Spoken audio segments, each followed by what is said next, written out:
Hi friends, welcome to my channel. Today video Ashadha మాసం ప్రత్యేకత ఏమిటి, ఈ మాసంలో ఏ దేవతలను ఎక్కువగా పూజిస్తారు, అమ్మవారికి సారె ఎందుకు తీసుకెళ్తారు, ఈ మాసంలో గోరింటాకు ఎందుకు పెట్టుకుంటారు, శుభకార్యాలు ఎందుకు చేయరు, ఆషాఢ మాసం రాగానే కొత్తగా పెళ్ళైన దంపతులను విడివిడిగా ఎందుకు ఉంచుతారు, ఈ విషయాలన్నీ ఈ వీడియోలో తెలుసుకుందామండి. ఈ ఆచారాల వెనుక నిజంగా పురాణ కారణాలు ఉన్నాయా లేక శాస్త్రీయ కారణాలు ఉన్నాయా అని మొత్తం ఈ వీడియోలో తెలుసుకుందామండి. వీడియో ఎక్కడా స్కిప్ చేయకుండా చూడండి, మీకు పూర్తిగా అర్థమవుతుంది. మీకు వీడియో నచ్చితే ఒక చిన్న లైక్ కూడా ఇవ్వండి. మీరు ఇచ్చే ఒక చిన్న లైక్ మాకు ఎంతో ఉపయోగపడుతుంది.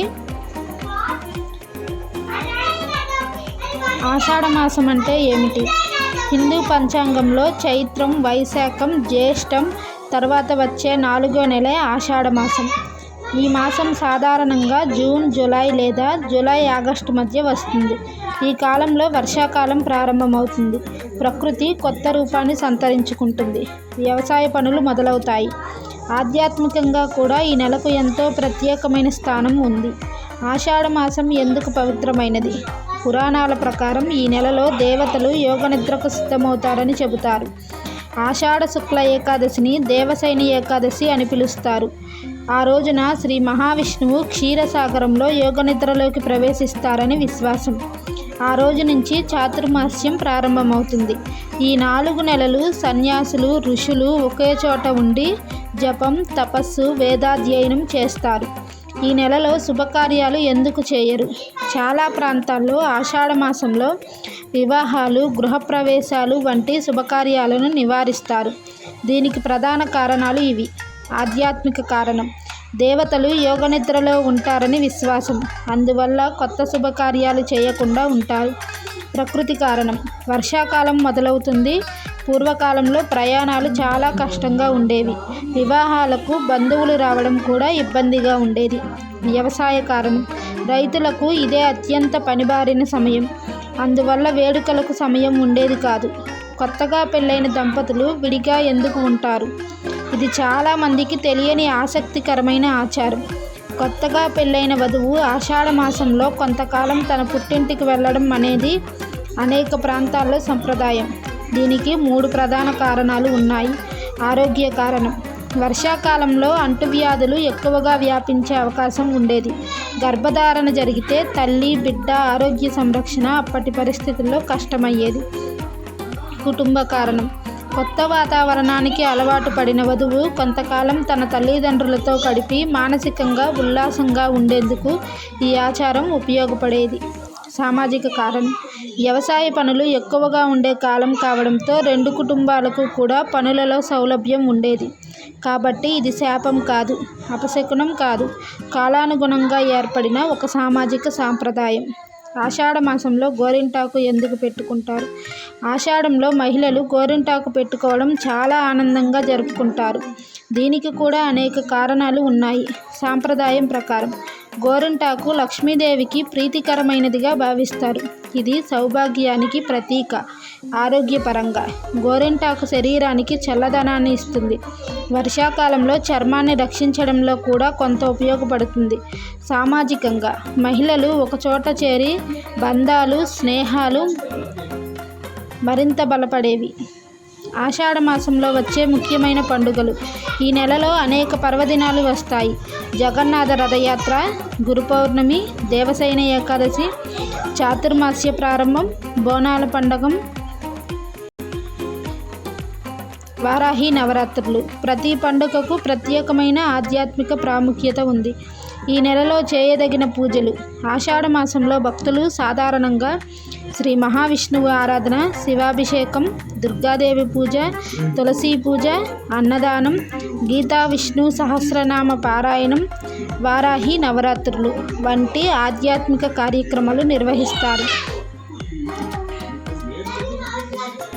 ఆషాఢ మాసం ఏ దేవతలను పూజిస్తారు?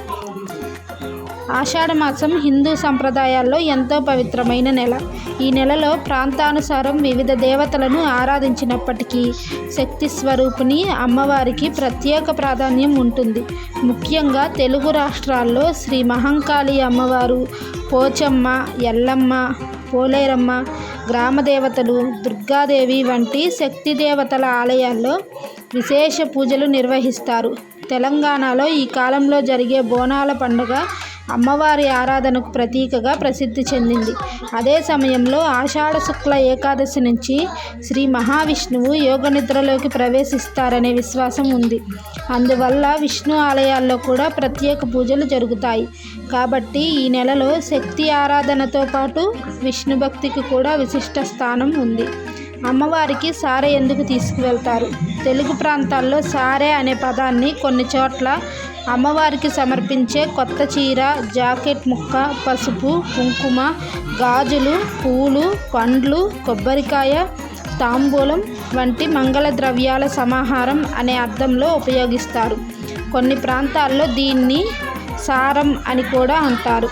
ఈ సారం తీసుకెళ్లడానికి ప్రధాన కారణాలు: అమ్మవారిని ఇంటి ఆడపడుచుగా లేదా కుమార్తెగా భావించి మంగళ ద్రవ్యాలు సమర్పించడం, కుటుంబంలో సుఖశాంతులు, ఆయురారోగ్యాలు, ఐశ్వర్యం కలగాలని ప్రార్థించడం, పంటలు బాగా పండాలని, గ్రామం వ్యాధుల నుంచి రక్షించబడాలని వేడుకోవడం, వర్షాకాలంలో ప్రకృతి అనుకూలంగా ఉండాలని అమ్మవారి అనుగ్రహం కోరడం. ఈ ఆచారం భక్తి, కృతజ్ఞత, కుటుంబ శ్రేయస్సు అనే భావాలను ప్రతిబింబించే సంప్రదాయం. ప్రాంతాన్ని బట్టి అమ్మవారికి సారె తీసుకెళ్లే విధానం, అందులో ఉంచే వస్తువులు కొద్దిగా మారవచ్చు, కానీ అమ్మవారిపై భక్తి అనే మూలభావం మాత్రం ఒకటే. ఆషాఢమాసం మనకు చెప్పే సందేశం. ఈ నెల మనకు ఒక గొప్ప సందేశాన్ని ఇస్తుంది. ప్రకృతి మార్పులకు అనుగుణంగా జీవించడం, ఆరోగ్యాన్ని కాపాడుకోవడం, కుటుంబ బంధాలను బలపరుచుకోవడం, భక్తిని పెంపొందించుకోవడం. మన పూర్వీకులు ఏర్పరిచిన ప్రతి ఆచారం వెనుక ఒక ఆధ్యాత్మిక భావం మాత్రమే కాదు, ఆరోగ్యపరమైన మరియు సామాజిక ప్రయోజనం కూడా దాగి ఉంది. ఆషాఢమాసం అంటే కేవలం శుభకార్యాలు చేయని నెల మాత్రమే కాదు. ఇది ప్రకృతి, ఆరోగ్యం, కుటుంబం, వ్యవసాయం, ఆధ్యాత్మికత ఈ ఐదింటినీ కలిపే విశిష్టమైన మాసం. గోరింటాకు పెట్టుకోవడం, కొత్త దంపతులు కొంతకాలం విడిగా ఉండడం, చాతుర్మాస్యం ప్రారంభం, గురు పౌర్ణమి, దేవసైన ఏకాదశి, వారాహి నవరాత్రులు ఇవన్నీ మన సంస్కృతిలో ఎంతో అర్థవంతమైన సంప్రదాయాలు. ఈ సమాచారం మీకు నచ్చితే వీడియోకు ఒక చిన్న లైక్ చేయండి. మీ అభిప్రాయాన్ని కామెంట్లో తెలియచేయండి. ఇలాంటి ఆసక్తికరమైన తెలుగు వీడియోల కోసం మా ఛానల్ను తప్పకుండా ఇప్పుడే సబ్స్క్రైబ్ చేయండి. పక్కనే ఉన్న బెల్ ఐకాన్ కూడా ప్రెస్ చేయండి.